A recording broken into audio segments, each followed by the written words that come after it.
Olá, Marcos Roberto aqui para mais um estudo avançado do Antigo Testamento. Hoje nós vamos estar estudando sobre a Arca da Aliança.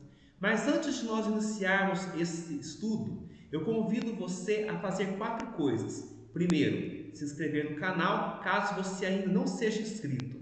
Segundo, deixar o seu like aqui para não esquecer depois. Terceiro, compartilhar esse vídeo com seus amigos. E por fim, ficar até o final, onde estarei orando por você, abençoando você, a sua família e os seus projetos. Então, vamos lá!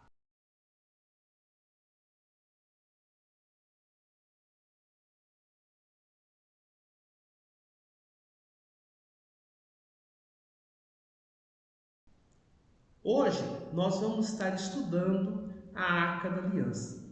Mas antes de nós irmos para o estudo da Arca propriamente dita, eu quero relembrar o nosso percurso. Vamos lembrar que o tabernáculo era um ponto de encontro entre Deus e o homem. Deus sempre quis habitar no meio do seu povo. O tabernáculo era uma fotografia autenticada do Senhor Jesus Cristo.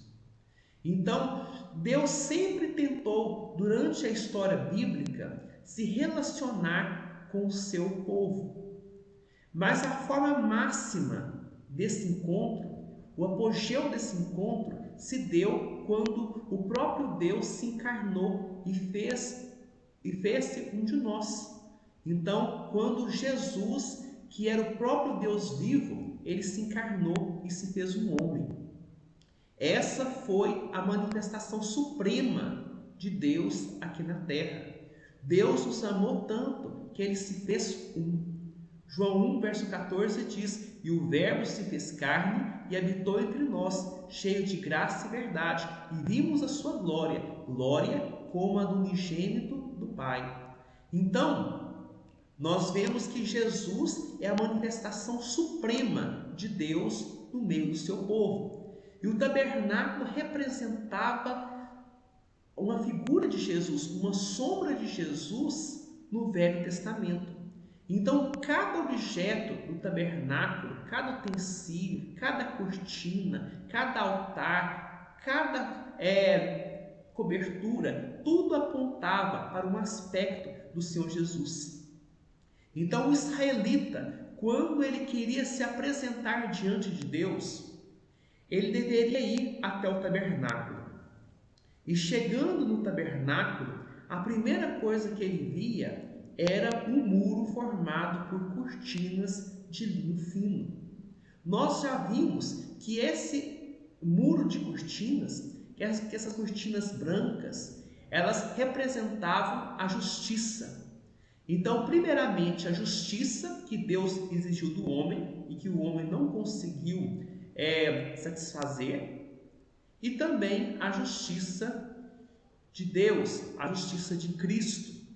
Deus é tão puro, Deus é tão santo que não pode contemplar o mal.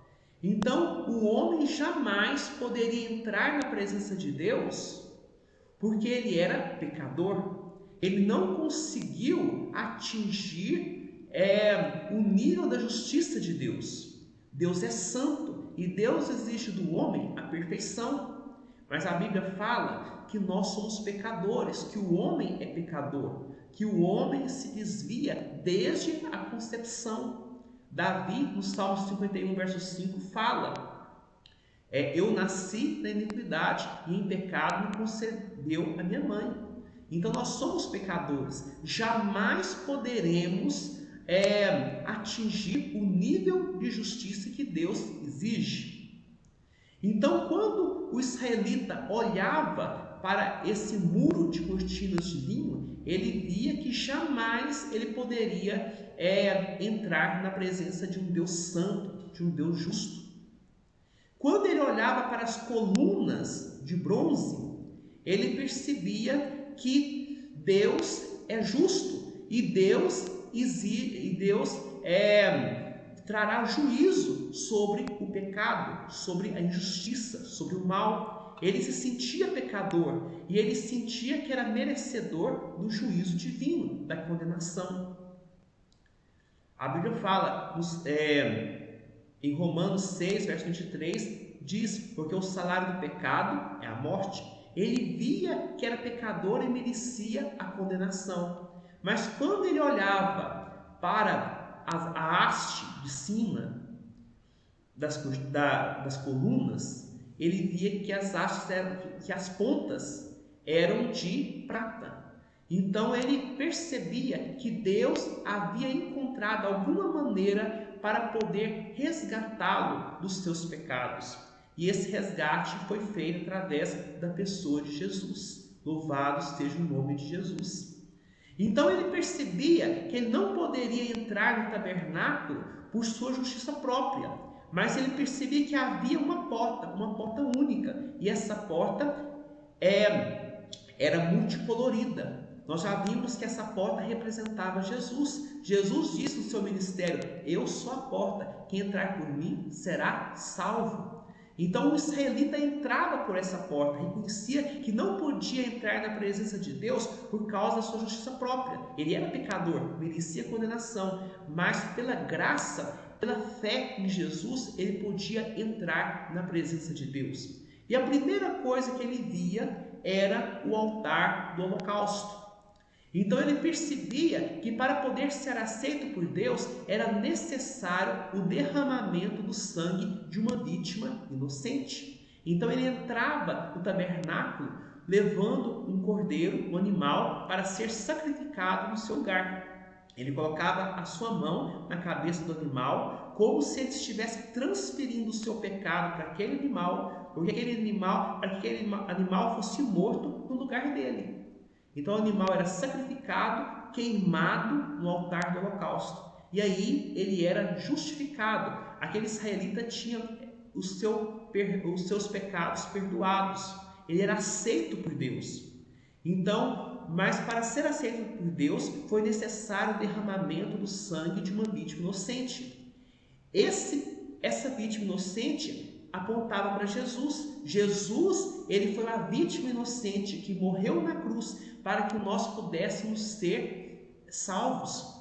Jesus pagou o nosso pecado, o preço do nosso pecado. Jesus morreu na cruz, suportou o juízo de Deus ali na cruz para que nós pudéssemos ser salvos. Ele se fez pecado para que nós nos tornássemos justos. E a justiça de Deus foi imputada a cada um de nós. A justiça de Jesus foi imputada a cada um daqueles que têm fé. Por isso, hoje nós somos justificados por causa do sacrifício de Jesus. Aí o israelita vinha até o altar do holocausto, recebia o perdão de Deus, recebia a presença de Deus ali e ia embora para sua casa, todo feliz. Ele não poderia continuar do altar de bronze para frente. Ele vinha apenas até o altar de bronze e ia embora. Já os sacerdotes, eles podiam continuar. Então, os sacerdotes, após realizar o sacrifício, eles lavavam as suas mãos, os seus pés na bacia de bronze, se santificando para poder servir ao Senhor dentro da tenda central, da tenda da congregação. Essa tenda nós já vimos que era formada por 2 compartimentos. O primeiro chamado lugar santo e o outro lugar, o santíssimo lugar. Então, mais uma vez aqui nós vemos a planta do tabernáculo. Nós vemos o pátio central, nós vemos o lugar santo que ficava dentro da tenda principal. Então, o lugar santo e o santíssimo lugar. No lugar santo havia a mesa com os pães da proposição, o candelabro de ouro e o altar de incenso, que nós já estudamos. Então os sacerdotes poderiam entrar todos os dias no lugar santo para poder servir o Senhor, para poder ministrar diante de Deus. Mas eles não podiam entrar no Santo dos Santos. O Santo dos Santos era separado do lugar santo por um véu. Somente o sumo sacerdote, uma única vez no ano, no dia da expiação, podia entrar no Santo dos Santos e ministrar diante de Deus, diante da Arca da Aliança. E hoje nós vamos estar estudando sobre a Arca da Aliança. Então aqui nós temos a figura do tabernáculo, como já estudamos. Nós já descortinamos o tabernáculo, a tenda principal. Então vamos relembrar que haviam 4 coberturas. A cobertura externa era formada por peles de animais marinhos. Ela funcionava como uma camuflagem para o tabernáculo, mostrando que somente aqueles que creem em Jesus, pela fé, podem ver a glória de Deus. O mundo não consegue ver. Então, somente aqueles que foram iluminados pelo Senhor, pelo Espírito Santo, que podem compreender as grandezas de Deus. Por baixo dessa pele de animais marinhos estava uma pele vermelha, tingida de vermelha, um tecido tingido de vermelho, que representa o sangue de Jesus. E abaixo havia uma cobertura branca que representava a nossa santidade, ou seja, é necessário, uma vez que somos lavados pelo sangue de Jesus, é necessário nós termos uma vida santa, uma vida pura diante do Senhor. É incompatível queremos estar na presença de Deus e viver no pecado ao mesmo tempo. E por fim, a última cobertura, que era a cobertura multicolorida, que já estudamos nos estudos anteriores. Então aqui, mais uma vez, nós vemos o lugar santo, onde nós temos uma representação. Mais uma vez, quer dizer que são todas representações. São figuras que eu tirei, peguei prestadas na internet, para que a gente pudesse ver mais ou menos como era o tabernáculo. Mas não quer dizer que esses móveis eram dessa forma. Então são apenas representações aproximadas. Então, nós vemos aqui o lugar santo e agora o santíssimo lugar. Então, nesse momento, nós já estudamos o véu na aula passada e agora vamos entrar pelo véu. E vamos estar estudando o objeto mais sagrado de todos, que é a Arca da Aliança. Louvado seja Deus! Então, aqui nós temos uma representação da Arca da Aliança. Observe que esse é o último objeto e o objeto mais precioso. Então, as fotos reveladoras de Cristo que nós temos estudado até agora, elas encontram o seu apogeu, o seu ápice, nesse último retrato de Jesus, entronizado em toda a sua glória e esplendor. Aqui nós vemos Jesus como rei, um rei vitorioso, um rei que se encontra sentado no seu trono, nos lugares celestiais. Então, muitas figuras, nós vemos Jesus sendo sacrificado, como no altar de bronze. Nós vemos Jesus sendo sacrificado para que pudéssemos ter a vida eterna.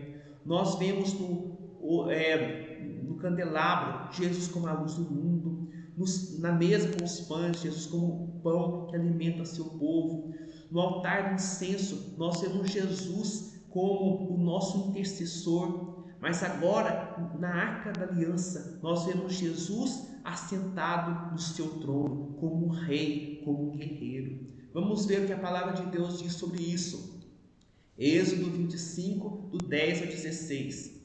Também farão uma arca de madeira de acácia, de 2 côvados e meio será o seu comprimento, de 1 côvado e meio a largura, e de 1 côvado e meio a altura. De ouro puro a cobrirás, por dentro e por fora a cobrirás, e farás sobre ela uma bordadura de ouro ao redor. Fundirás para ela 4 argolas de ouro, e as porás nos 4 cantos da arca, 2 argolas num lado dela e 2 argolas no outro lado. Farás também varais de madeira de acácia, e os cobrirás de ouro. Meterás os varais nas argolas aos lados da arca, para se levar no meio deles a arca. Os varais ficarão nas argolas da arca e não se tirarão dela. E porás na arca o testemunho que eu te darei. Louvado seja o nome do Senhor Jesus. Nós vemos aqui que a arca ela era feita de madeira de acácia, revestida de ouro. Nós já vimos que A madeira de acácia, ela representa a humanidade, nesse caso a humanidade de Jesus. Jesus era 100% homem e o ouro representa a glória de Deus. Jesus era 100% homem, mas Jesus também era 100% Deus. Louvado seja o nome de Jesus. A arca era uma caixa de madeira de acácia, toda forrada de ouro por dentro e por fora, com uma bordadura em volta também de ouro. A arca, ela tinha 4 argolas, então, e 2 varais que não poderiam ser retirados do lugar, tudo revestido de ouro. Bendito seja o nome de Jesus. Olhando aqui para a figura, nós vemos uma representação bem próxima dessa arca. Então, o número 4, nós já estudamos em aulas passadas, referindo-se aos cantos e as argolas, aponta para a universalidade do dom de Deus ao mundo. Ou seja, Jesus veio para trazer a salvação a todo mundo, aos 4 cantos da terra. Então a gente lembra o 4 se refere aos pontos cardeais principais. Nós vemos a universalidade do dom de Deus, a universalidade do reino de Deus. Os varais, eles indicam que a mensagem de Deus, ela não é estacionária, ela não está parada. Ou seja, a arca era carregada pelos sacerdotes, ela não ficava apenas parada, ela era levada de um lugar para outro. Então, que nós mostramos que Deus está em movimento, Deus está agindo no meio do seu povo. A Bíblia fala que o Senhor Jesus está andando no meio dos 7 candeeiros de ouro. Ou seja, Jesus está caminhando no meio da sua igreja. Jesus não está parado, Jesus reina. Mesmo que invisivelmente nesse mundo, o Senhor Jesus está reinando. Louvado seja o nome do Senhor Jesus. Bendito seja o nome do Senhor. Então, a arca tem muitas representações. Ela representa Jesus reinando no meio do seu povo, Jesus como rei, assentado no seu trono. Então, aqui nós vemos a representação máxima da figura de Jesus. Na sua primeira vinda, Jesus veio como cordeiro para ser sacrificado. Jesus veio como servo. Mas na sua segunda vinda, ele virá como rei para reinar, assentado no seu trono. Hoje ele já está sentado no seu trono, mas ele virá para poder reinar sobre toda a terra. Louvado seja o nome do Senhor Jesus.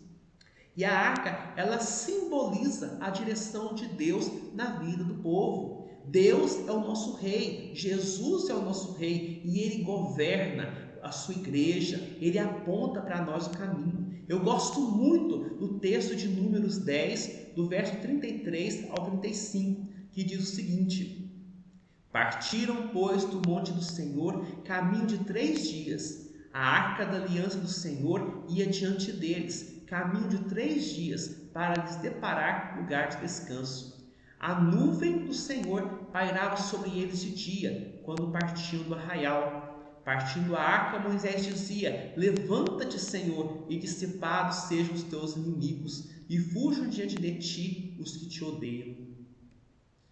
Então aqui nós vemos que a arca ia na frente do seu povo, o seu povo ali no deserto, caminhando por lugares difíceis, por lugares perigosos, por lugares desconhecidos, muitas vezes poderia ter medo, mas a arca, ela ia à frente. Os sacerdotes levando a arca iam à frente, porque Deus estava apontando o caminho, Deus estava apontando a direção para que o seu povo pudesse caminhar. E da mesma forma, Deus aponta para nós hoje o caminho.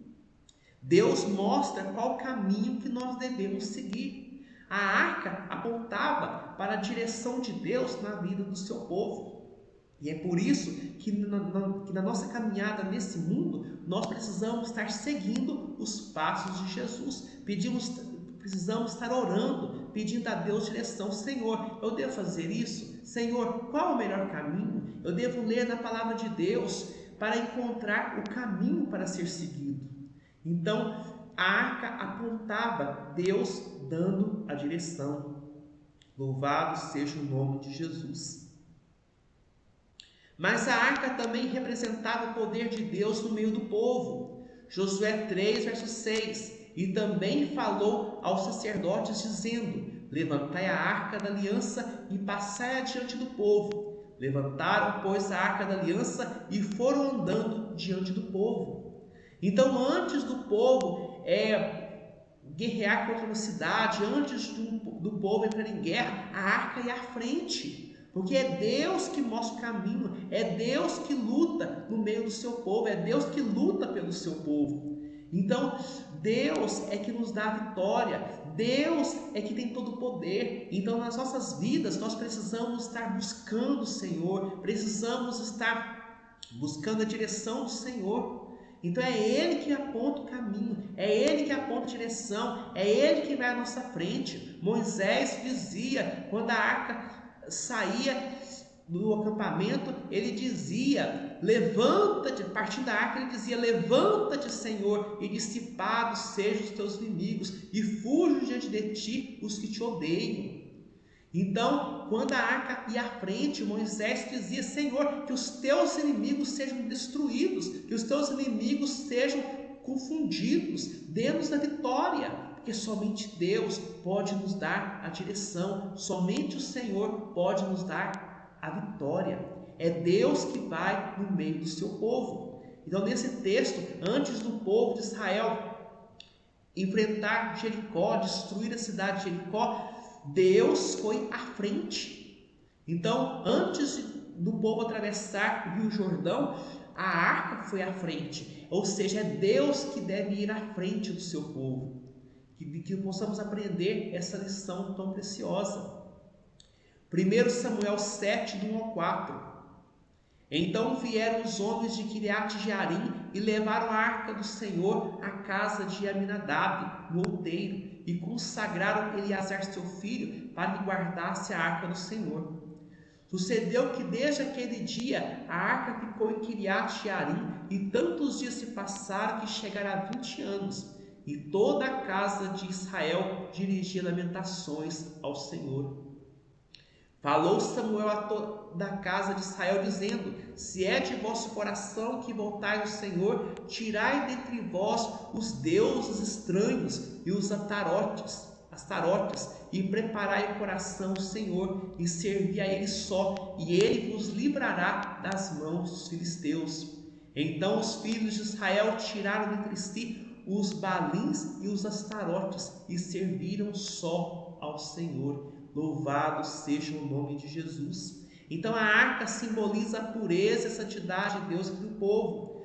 Para podermos alcançar vitórias nesse mundo, é necessário que tenhamos uma vida santa, uma vida purificada, uma vida afastada do pecado, uma vida afastada do mal. A arca ficou ali em Israel durante anos e anos, durante 20 anos. Mas foi somente no momento que o povo se arrependeu dos seus pecados, foi apenas no momento em que o povo retirou os ídolos das suas casas, os ídolos que estavam no coração, e passaram a servir ao Senhor, é que Deus levantou a sua mão e deu vitória para seu povo. Louvado esteja o nome de Jesus.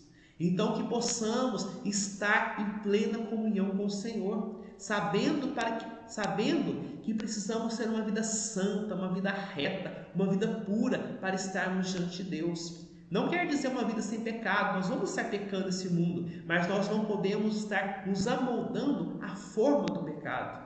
Vamos pecar sim, quando pecarmos é necessário pedirmos perdão pelos nossos pecados e lutar para não praticar aquele pecado de novo. Ou seja, aqui nesse mundo precisamos estar lutando contra o mal e lutando também contra a aparência do mal. Vamos ver agora o conteúdo da arca. A arca tinha duas partes. Essa parte aqui, que é a arca da aliança, o baú, e também temos a tampa da arca, que era feita de ouro puro, onde haviam querubins olhando para dentro da arca. Essa tampa da arca é chamada de propiciatório. Então, o propiciatório era a tampa da arca. A arca ela tinha, aqui nós temos as dimensões da arca, e a arca tinha alguns objetos ali dentro. O primeiro objeto e o mais importante que estava dentro da arca eram as tábuas da lei, onde Deus escreveu a lei ali no Monte Sinai. E porás na arca o testemunho que eu te darei.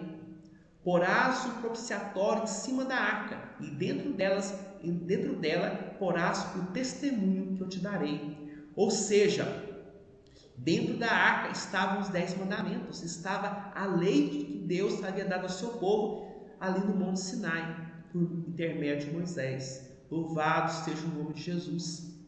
Então as tábuas da lei estavam dentro da arca, mas também estava uma urna contendo o maná do deserto.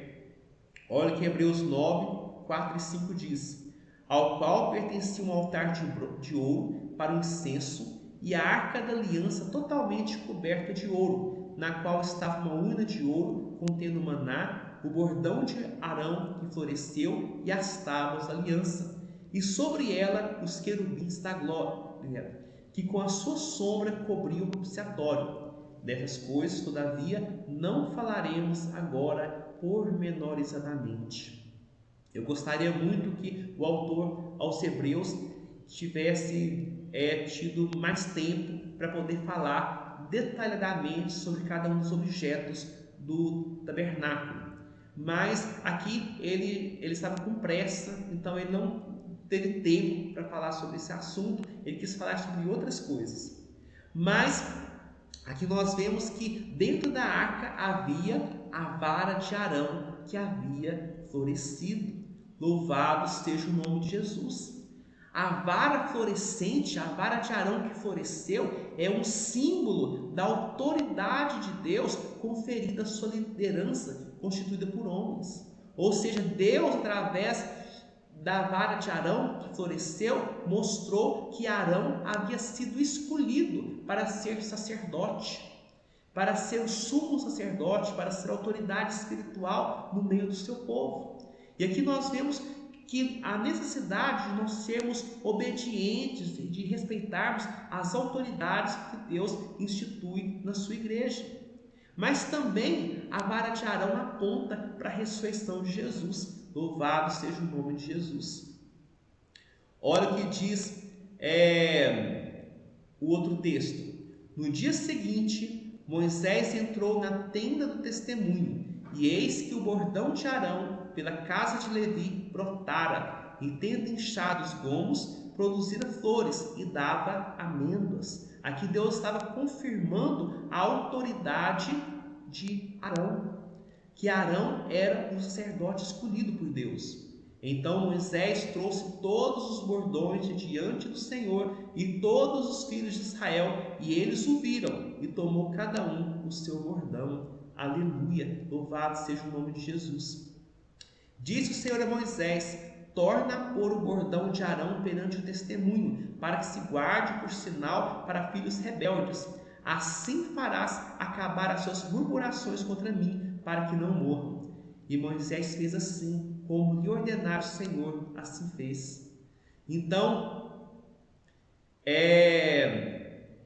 na arca havia as tábuas da lei, havia uma urna contendo o maná do deserto, o pão, e havia a vara de Arão que havia florescido. Louvado seja o nome do Senhor Jesus. O propiciatório, como eu já disse, era a tampa da arca. A tampa da arca era o propiciatório, um revestimento de ouro, formando uma só peça.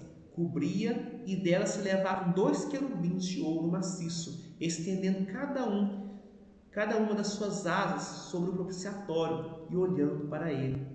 Aqui mostra os querubins protegendo a glória de Deus. Os irmãos, vocês devem lembrar que nas nossas primeiras aulas, quando Deus expulsou o homem do jardim do Éden, ele colocou querubins para proteger o caminho da árvore da vida.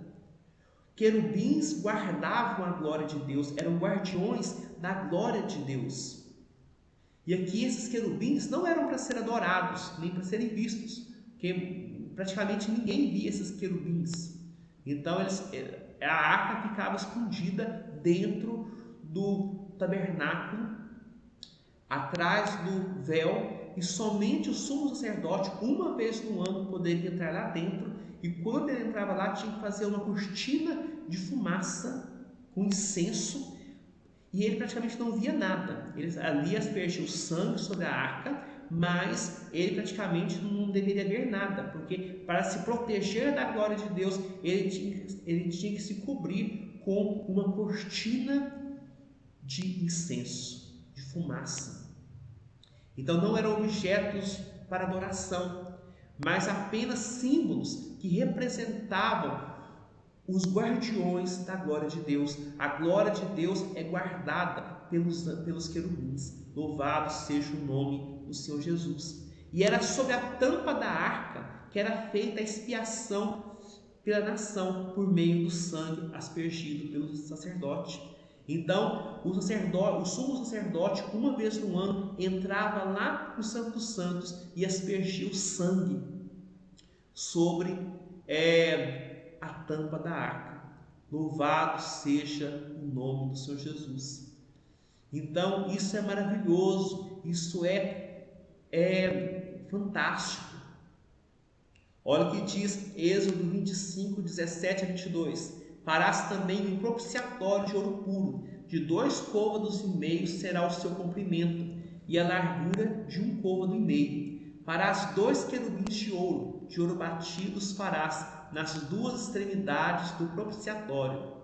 Um querubim na extremidade de uma parte e o outro na extremidade da outra parte. De uma só peça, com o propiciatório, fareis os querubins nas 2 extremidades dele. Os querubins estenderão as asas por cima, cobrindo com elas o propiciatório. Estarão eles de faces voltadas uma para a outra, olhando para o propiciatório.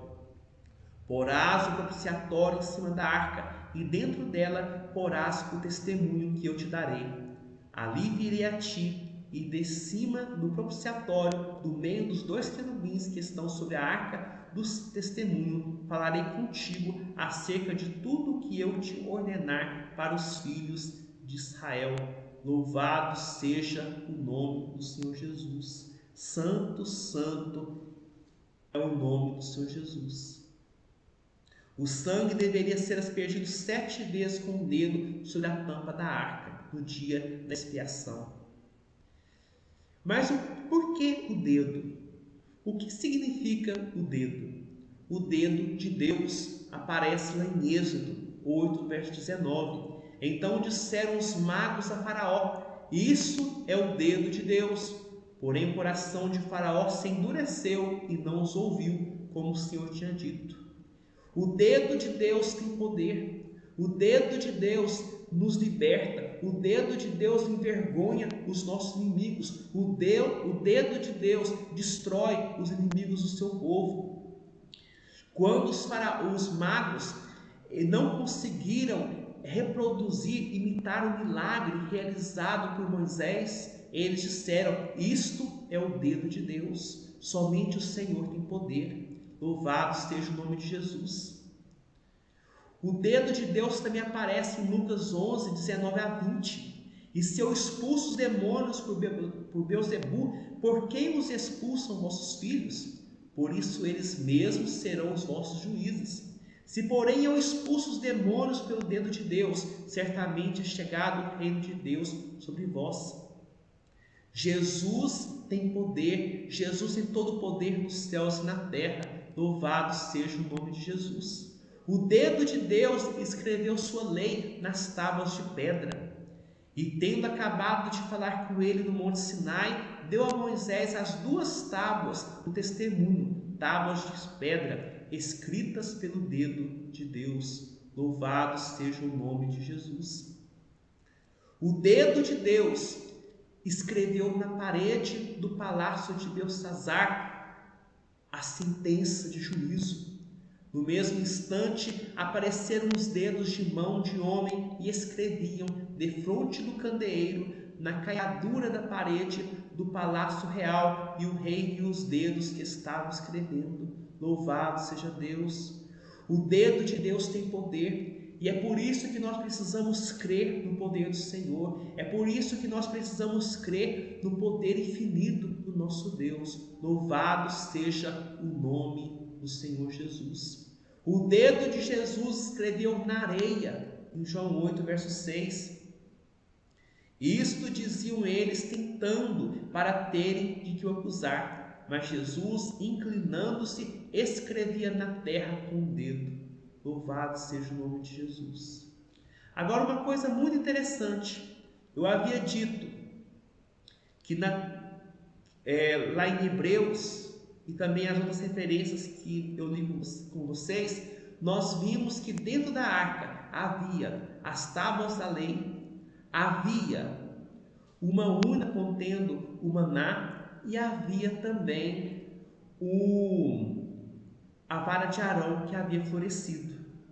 Mas, se nós formos ler lá em 1 Reis 8, verso 9, nós vamos ver o seguinte: nada havia na arca, senão as 2 tábuas de pedra que Moisés ali pusera junto a Horebe, quando o Senhor fez aliança com os filhos de Israel ao saírem da terra do Egito. Quando Salomão construiu o templo e colocou a arca dentro do templo, a mesma arca que estamos estudando agora, o autor do livro de Reis diz que não havia nada dentro da arca a não ser as 2 tábuas de pedra. Havia apenas os 10 mandamentos ali dentro da arca. Aí a pergunta que eu faço é: o que aconteceu com a vara de Arão, que havia florescido, que também estava dentro da arca, e a urna contendo o maná? O que foi feito desses objetos? Olha, eu não sei. Não sabemos, não podemos afirmar sobre nada a respeito do destino desses outros objetos. Somente Deus sabe. Talvez em algum momento específico Deus tenha mandado os sacerdotes retirarem esses objetos. Não sei. Também podemos especular que os filisteus abriram a arca e retiraram esses objetos. Não sei. Se fosse assim, como os filisteus conseguiram fazer isso? Porque eles eram ímpios e só de tocar na arca a pessoa morria. Então nós não sabemos, é um mistério. Só Deus sabe de todas as coisas. Mas o mais importante é que na arca estavam somente as tábuas da aliança. Deus é a nossa única direção. Deus é o nosso único caminho. É Ele que guia as nossas vidas. Então, o Senhor dirige os passos da sua igreja. O Senhor dirige os meus passos e o Senhor também dirige os seus passos. Então, a arca mostrava Jesus como rei vitorioso, assentado no seu trono. E agora eu pergunto para você: Jesus é rei da sua vida? Você tem Jesus como rei do seu coração, como rei, como seu rei pessoal? Muitas vezes podemos dizer: o Senhor Jesus me salvou, eu tenho Jesus como meu salvador, mas isso não é suficiente. É necessário que nós tenhamos Jesus como nosso Senhor.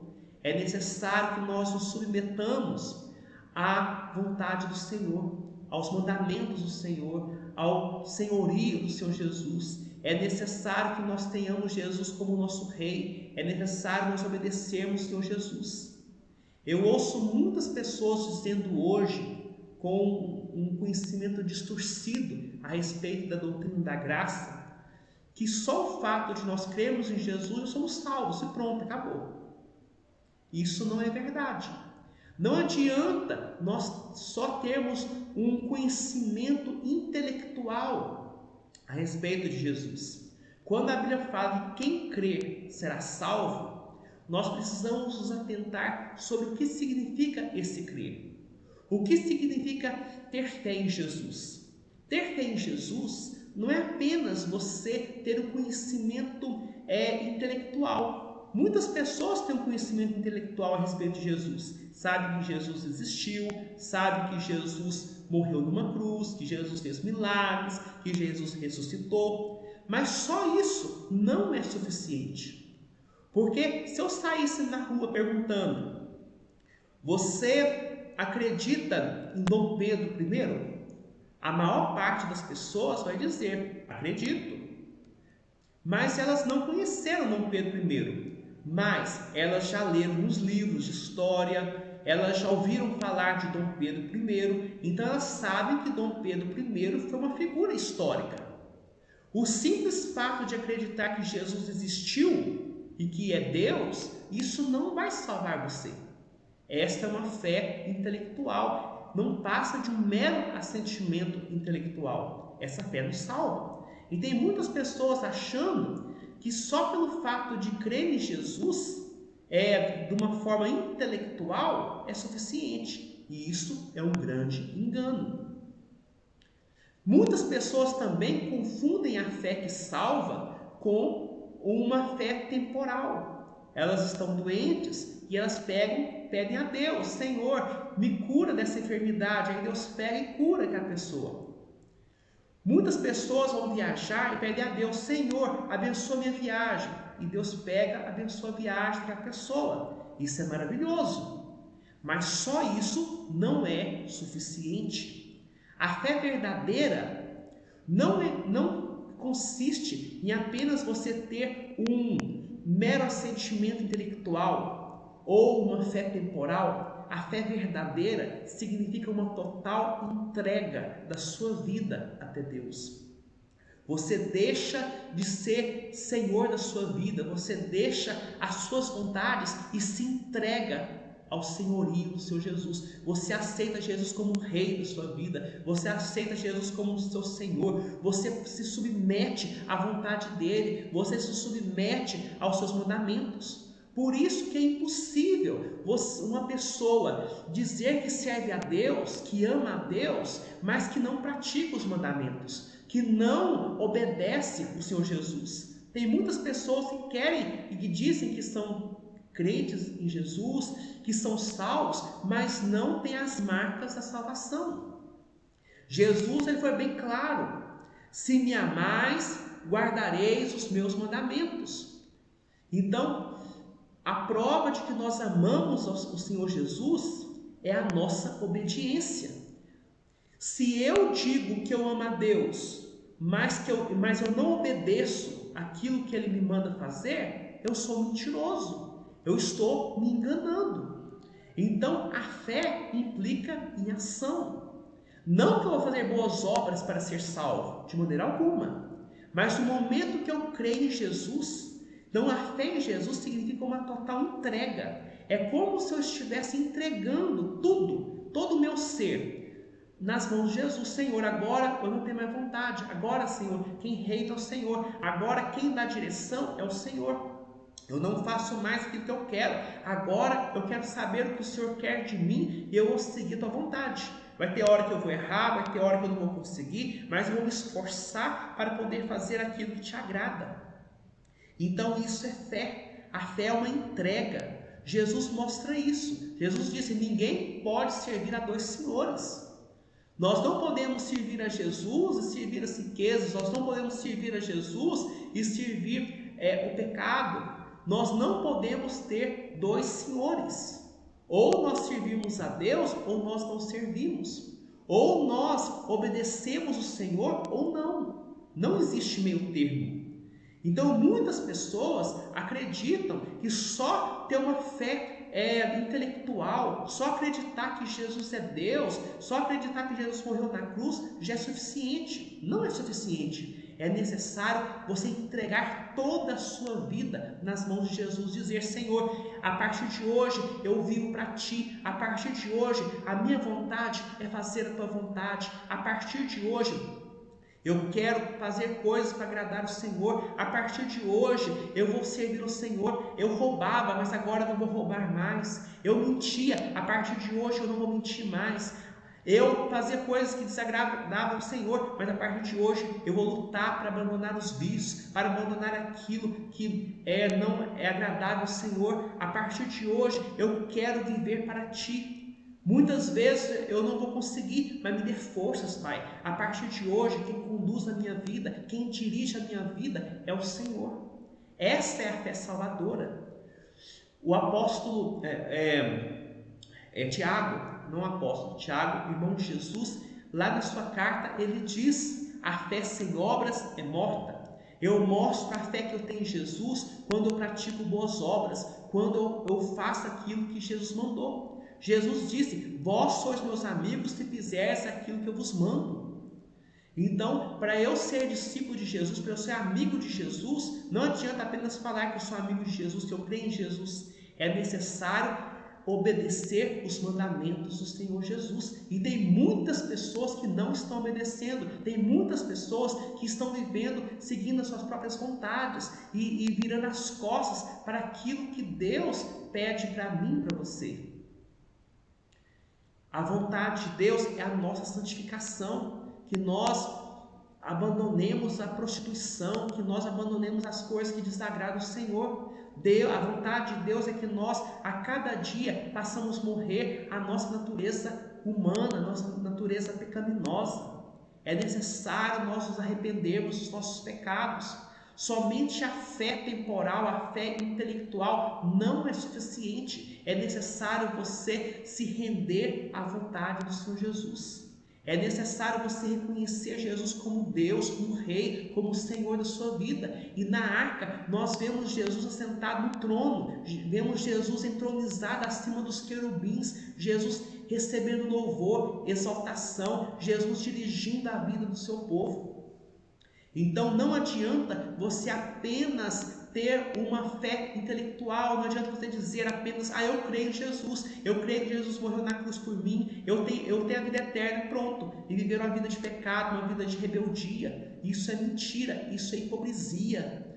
A vida cristã, ela é demonstrada por obras. Então é necessário que nós demonstremos a nossa fé através das nossas obras. Não que as nossas obras vão nos salvar, de maneira alguma. Somente o sangue do Senhor Jesus Cristo pode nos purificar do pecado. Somente a fé em Jesus é que pode abrir o acesso até a presença do Pai. Mas se a minha fé ela não tem obras, ela não é confirmada por obras, eu estou me enganando a mim mesmo. Tiago 1:22 fala: tornai-vos, pois, praticantes.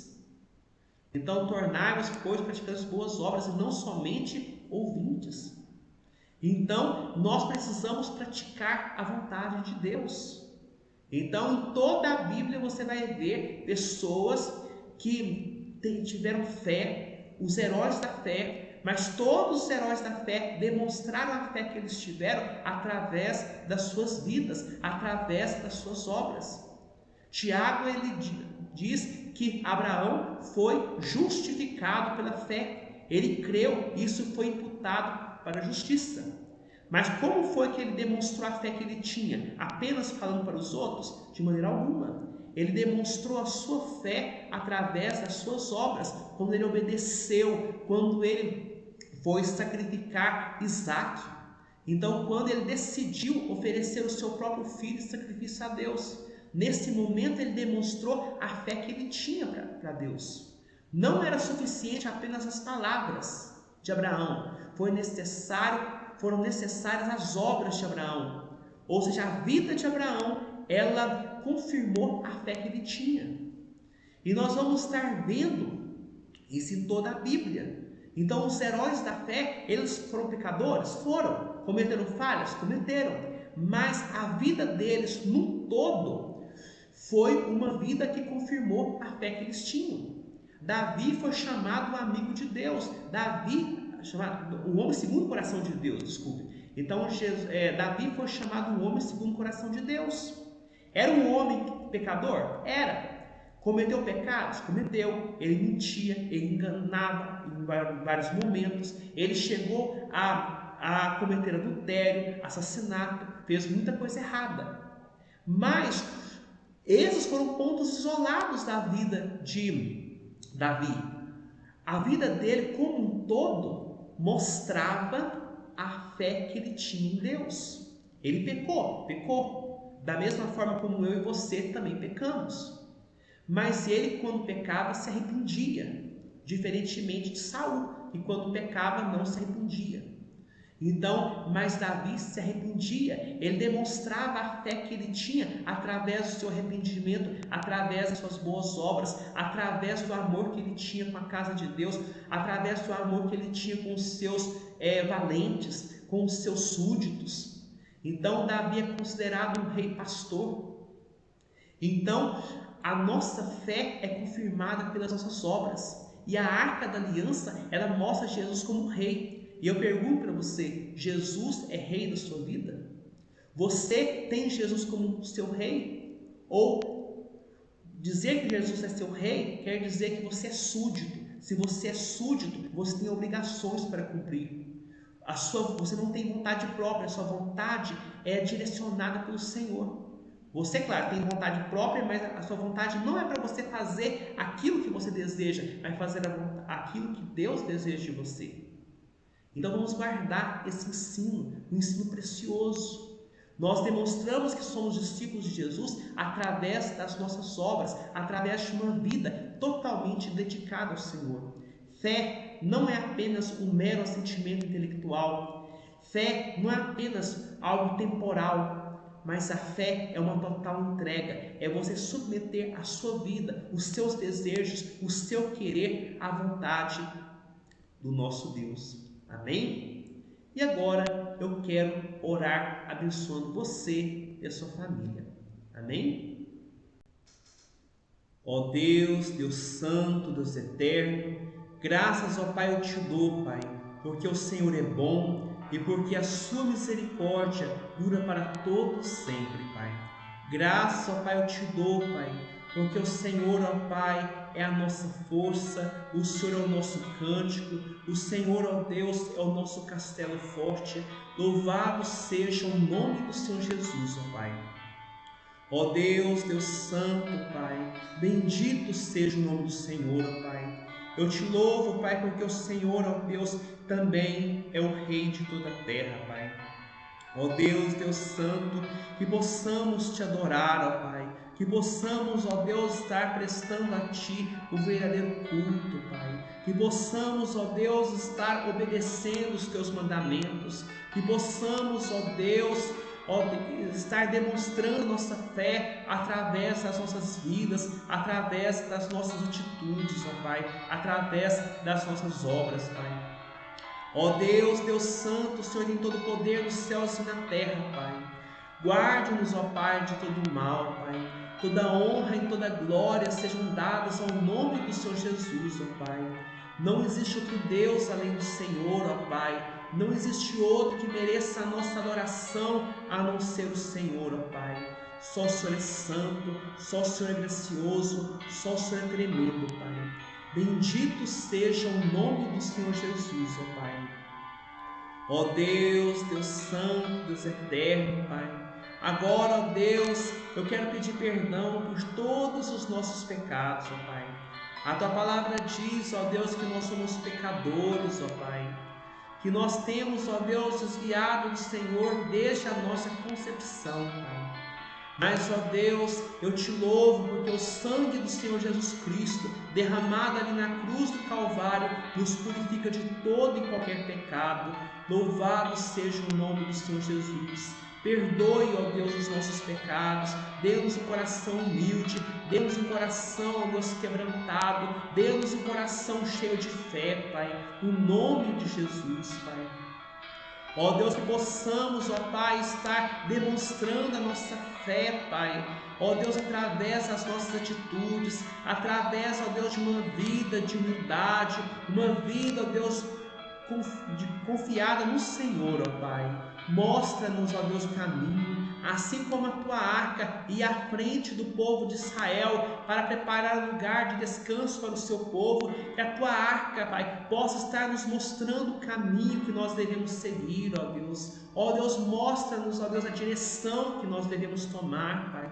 Ó meu Deus, nós não sabemos qual o caminho, mostra-nos, ó Deus, o caminho, Pai, no nome de Jesus. E agora, Senhor Jesus, eu quero apresentar diante do Senhor esse teu filho e essa tua filha que comigo fazem essa oração, Pai. Ó meu Deus, Deus Santo, Deus Eterno, Pai, abençoa, Deus, cada um, Pai. Ó Deus, eu não sei, ó Deus, qual o problema que eles estão enfrentando, eu não sei quais são as adversidades que eles estão, ó Deus, passando, mas o Senhor sabe, Pai. O Senhor conhece todas as coisas. O salmista Davi, no Salmo 139, diz: Senhor, tu me sondas e me conheces, sabes quando me assento e quando me levanto, de longe penetras os meus pensamentos, esquadrinhas o meu andar e o meu deitar, e conheces todos os meus caminhos. Ó Deus, o Senhor conhece, ó Deus, os nossos caminhos, o Senhor conhece os nossos pensamentos, o Senhor conhece o nosso levantar e o nosso sentar, o Senhor se preocupa com cada detalhe de nossas vidas, ó Pai. Ó meu Deus, Deus Santo, abençoa, ó Deus, esse teu filho, essa tua filha, Pai. Ó Deus, o Senhor conhece cada detalhe da vida deles, o Senhor se preocupa com tudo, ó Deus, que está acontecendo na vida deles, ó Pai. Ó meu Deus, abençoa cada um, Pai. Que eles possam reconhecer que só o Senhor Jesus é Deus e que não existe outro Deus além do Senhor, ó Pai.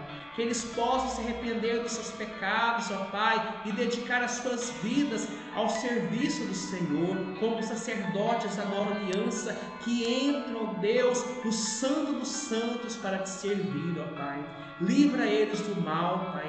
Livra eles, ó Pai, das tentações, ó Deus. Livra eles, ó Pai, dos ataques dos demônios, ó Pai. Livra eles, Senhor Jesus, das más notícias, ó Pai. Que nenhuma má notícia venha chegar na sua casa, Pai. Abençoa, ó Deus, a casa dos teus filhos, que não venha faltar alimento, que não venha faltar roupas, que não venha faltar, ó Deus, nada, ó Deus, na casa de cada um deles, ó Pai. Supra todas as suas necessidades, Pai, no nome do Senhor Jesus, ó Pai. Dê a eles forças para vencer os seus desafios, ó Pai. Dê a eles sabedoria. Tiago, Pai, na sua carta, ele diz, ó Pai, se alguém necessita de sabedoria, peça a Deus, que a todos dá liberalmente, e nada lhes improspera, e ser-lhe-á concedida. Peça, porém, com fé, em nada duvidando, pois o que duvida é semelhante à onda do mar, impelida e agitada pelo vento. Ó meu Deus, dê sabedoria para cada um dos teus filhos que comigo faz essa oração. Dê a eles discernimento, Pai, para que eles possam, ó Deus, fazer as escolhas corretas, para que eles possam tomar as decisões corretas. Abençoa os seus familiares, abençoa os seus amigos, ó Pai. Supra todas as suas necessidades. Livra eles, ó Pai, do terror noturno, da seta que voa de dia, da peste que se propaga nas trevas e da mortandade que assola o meio-dia. Alegre o coração desse teu filho e dessa tua filha, e comigo, ó Deus, faz essa oração, Pai. Livra eles do mal, Senhor Jesus. No nome do Senhor Jesus, ó Pai, dê alegria ao coração de cada um deles, renova as suas forças, ó Pai. Abençoa, Senhor Jesus, cada um que faz a oração comigo, Pai. Ó meu Deus, Deus Santo, venha alegrar, ó Deus, venha sustentar, venha fortalecer a vida de cada um dos teus filhos, ó Pai. Livre eles do mal, Pai, pois essa oração que eu faço, confiado no nome do Senhor Jesus. Amém, amém. E graças a Deus. Louvado seja o nome do Senhor Jesus. Então que Deus possa te abençoar poderosamente, que o Senhor possa te guardar do mal, que o Senhor possa te dar a paz. E eu vejo você no nosso próximo encontro, se o Senhor assim for servido. Um grande abraço e fique com Deus.